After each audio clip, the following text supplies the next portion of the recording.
আজকে কি রেসিপি বানাবা? না, 4টে সিদ্ধ ডিম আছে, চল কিছু একটা বানাই। প্রথমে একটা বাটি নিতে হবে, তার মধ্যে সিদ্ধ আলুকে মিক্স করে নিতে হবে। তারপরে একে একে পেঁয়াজ কুচি, ধনেপাতা কুচি, চিলি পেস্ট, তারপরে গোলমরিচের গুঁড়ো, চাট মশলা, ধনে জিরের গুঁড়ো, লঙ্কার গুঁড়ো, তারপরে টমেটোর সস, তারপরে লবণ, কর্নফ্লাওয়ার দিয়ে সুন্দর করে ভালোভাবে মেখে নিতে হবে।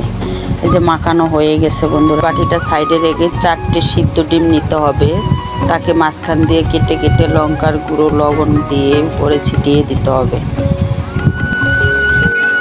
একটা বাটিতে ময়দার গুঁড়ো, লবণ, গোলমরিচের গুঁড়ো, জল দিয়ে সুন্দর করে একটা ব্যাটার তৈরি করে নিতে হবে। এই যে দেখো, তারপরে ওইখান থেকে আলুর একটা পুর নিতে হবে, নিয়ে তার মধ্যে একটা ডিমের পিস দিতে হবে, দিয়ে তার উপরে আলুর একটা গোলা নিয়ে তারপরে সুন্দর করে একটা গোল করে একটা কাঠি দিতে হবে, দিয়ে তারপরে ওই ময়দার মিশ্রণটাকে মিশাতে হবে।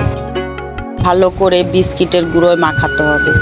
সুন্দর করে যে মাখানো হয়ে গেছে, তারপরে একটা প্লেটে তুলে নিতে হবে। সবগুলাকে এরকম করতে হবে।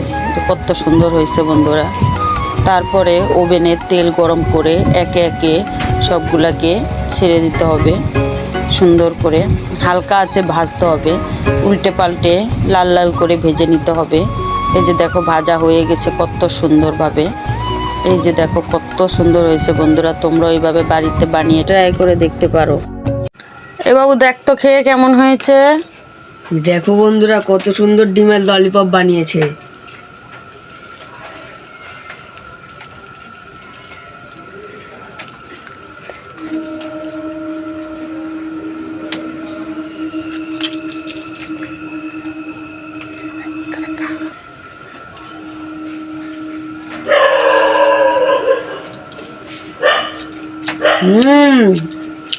তোমরা এরকম বাড়িতে বানিয়ে ট্রাই করে দেখতে পারো। ভালো লাগলে লাইক, কমেন্ট, শেয়ার করে দিও আর আমাদের পেজটাকে ফলো করে দিও।